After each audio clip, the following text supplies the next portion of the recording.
ভাৰত গঢ়িবৰ বাবে আমি প্ৰতিশ্ৰুতিবদ্ধ হ'বৰ বাবে স্বাক্ষৰ ল'বৰ বাবে আমি আজি অভিযান আমি ইয়াত আৰম্ভ কৰিছোঁ আৰু ইয়াৰ লগে লগে আমাৰ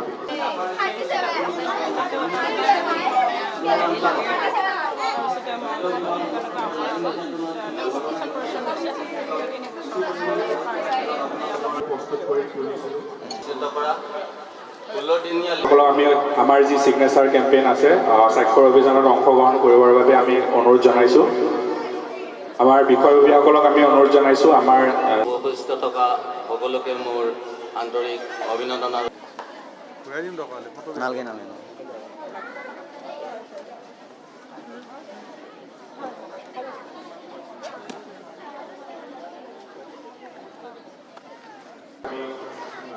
বিভিন্ন ধৰণৰ কাৰ্যসূচী যিহেতু অনুষ্ঠিত কৰা এই বিদ্যালয়ৰ অধ্যক্ষ মহোদয়ৰ সমন্বিতে শিক্ষাগুৰুসকল আৰু মোৰ সন্মুখত উপস্থিত থকা বিশেষভাৱে শিৱাজাৰ সংহত প্ৰকল্প বিতৰণীৰ উপৰিও মুখ্য অভিভাৱকসকলৰ সমন্বিতে অংগনবাড়ী কৰ্মী, স্থানীয় মহিলা, আই মাতৃসকল আৰু আটাইতকৈ মোৰ চানোৱাৰ নিচিনা ভিতৰুৱা অঞ্চলত বিশেষভাৱে প্ৰধান শিক্ষক মহোদয়ৰ উপৰিও গণ্যমান্য ব্যক্তিসকলৰ আলোচনা মৰ্মে আজি আমি সজাগতা সভা আহ্বান কৰিবলৈ ওলাইছোঁ।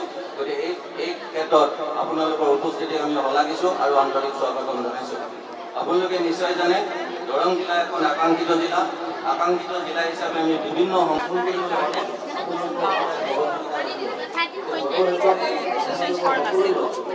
ডিষ্ট্ৰিক্ট চাইল্ড প্ৰটেকশ্যন ইউনিটৰ পৰা অহা বিষয়ববীয়া, স্বাস্থ্য বিভাগৰ পৰা অহা বিষয়ববীয়াৰ উপৰিও আমন্ত্ৰিত আজি মঞ্চত উপবিষ্ট বিষয়মণ্ডল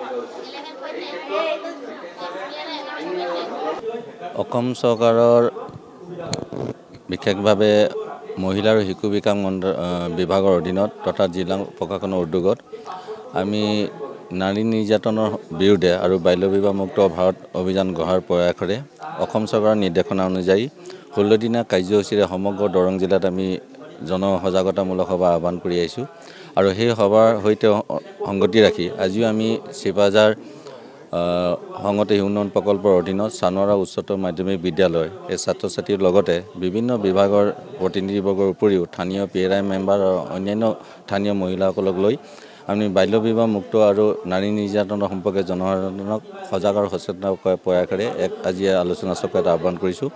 আমাৰ মাজত বিশেষভাৱে মুখ্য অতিথি হিচাপে আছে শিৱাজাৰ সমজিলাৰ আয়ুক্ত সন্মানীয় বাপৰি দাস প্ৰমুখ্যে, বিশেষভাৱে পুলিচ প্ৰশাসনৰ উপৰিও স্বাস্থ্য বিভাগ, চাইল্ড লাইন, শিক্ষা বিভাগ আৰু পঞ্চায়তী ৰাজৰ বিষয়ববীয়াসকলক লৈ আমি একত্ৰিত কৰি এটা আহ্বান কৰিছোঁ। আমাৰ এটাই উদ্দেশ্য হ'ল যে দৰং জিলা যিহেতু এখন আকাংক্ষিত জিলা, এই আকাংক্ষিত জিলা হিচাপে বিভিন্ন ধৰণৰ সমস্যাৰ উপৰিও বাল্য বিবাহ এটা নিশ্চয় খুব এটা চিন্তনীয় বিষয়। গতিকে নাৰী নিৰ্যাতন আৰু বাল্য বিবাহ প্ৰতিৰোধ কৰাৰ প্ৰয়াসৰে আমি বিশেষভাৱে উচ্চতৰ মাধ্যমিক বিদ্যালয়ৰ ছাত্ৰ ছাত্ৰীসকলক সাঙুৰি লোৱা এটা মুখ্য উদ্দেশ্য হ'ল, কাৰণ তেখেতসকলে বিশেষভাৱে এই ক্ষেত্ৰত আক্ৰান্ত হোৱাৰ ভালনাৰেবিলিটি থাকে। গতিকে এইখিনিক আমি নিৰ্মূল কৰি তেওঁলোকৰ মাজত এটা সচেতনতা সৃষ্টি কৰাৰ প্ৰয়াস কৰিছোঁ, যাতে দৰং জিলাৰ বিশেষভাৱে শিৱাজাৰ সমজিলাৰ যিখিনি এৰিয়া আছে এই জিলাত বাল্য বিবাহৰ ক্ষেত্ৰত কুপ্ৰভাৱ যাতে সমাজৰ ওপৰত নপৰে। মানে আমি আশা ৰাখিছোঁ আজি সভাৰ যোগেদি যিহেতু বিভিন্ন বিভাগৰ ফালৰ পৰা ৰিচোৰ্চ পাৰ্চন আহিছে, পুলিচৰ ফালৰ পৰা হওক, ঠিক তেনেকৈ এডুকেশ্যন ডিপাৰ্টমেণ্টৰ, হেল্থ ডিপাৰ্টমেণ্টৰ উপৰিও DCPৰ ফালৰ পৰা আহিছে। আমি আশা ৰাখিছোঁ যে আজি সভাৰ যোগেদি জনসাধাৰণৰ মাজত এটা বাৰ্তা যাব, যাতে কেনেকৈ আমি বাল্য বিবাহ আৰু বিশেষভাৱে নাৰী নিৰ্যাতনৰ ঘটনা হ্ৰাস কৰিব পাৰোঁ, আৰু সেই প্ৰয়াসৰে আমি বিশেষভাৱে আগবাঢ় কৰিছোঁ। হয়, আজি আমি গণস্বাস্থ্য অভিযান এইকাৰণে ৰাখিছোঁ কাৰণ আমাৰ যিহেতু নিৰ্দিষ্ট এটা নিৰ্দেশনা অনুযায়ী এইটো আছিলে। এই স্বাক্ষৰ যোগেদি আমি এইটোৱে বিচাৰিব বিচাৰিছোঁ যে সকলোৰে মাজত এটা মনত ঠাত বহি যাওক যে বাল্য বিবাহ এটা মুক্ত হ'ব লাগে তেওঁলোকক। কাৰণ আমি যদিও আমি আক্ষৰিক অৰ্থত বিশেষভাৱে আমি ৰাইজক উপস্থিতিত এখন সভা আহ্বান কৰিছোঁ, যদি সকলোৱে সংঘবদ্ধভাৱে যদি একত্ৰিতভাৱে অংশগ্ৰহণ কৰে তেতিয়া নিশ্চয় এইটো তেওঁলোকৰ এটা মনত ঠাঁচ বহিব আৰু অদূৰ ভৱিষ্যতে যাতে ছাত্ৰ ছাত্ৰীসকলৰ লগতে অন্যান্য বাল্য বিবাহ ক্ষেত্ৰত আমি যাতে সদায় সজাগ সচেতন হওঁ তেওঁলোকৰ বিৰুদ্ধে, সেই উদ্দেশ্য আগত ৰাখি আমি কৈছোঁ।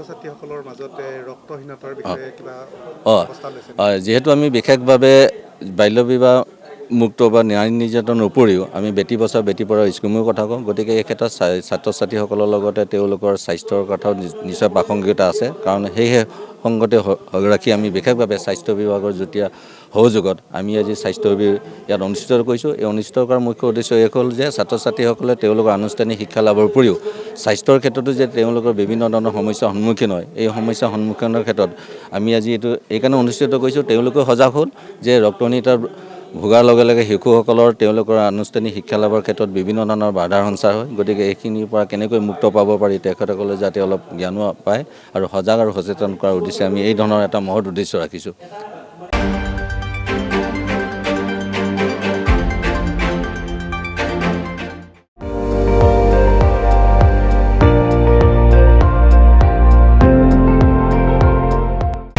আপুনি চাই আছে ND24, সৰ্বশ্ৰেষ্ঠ নহয় সৰ্বোত্তমৰ দৌৰত।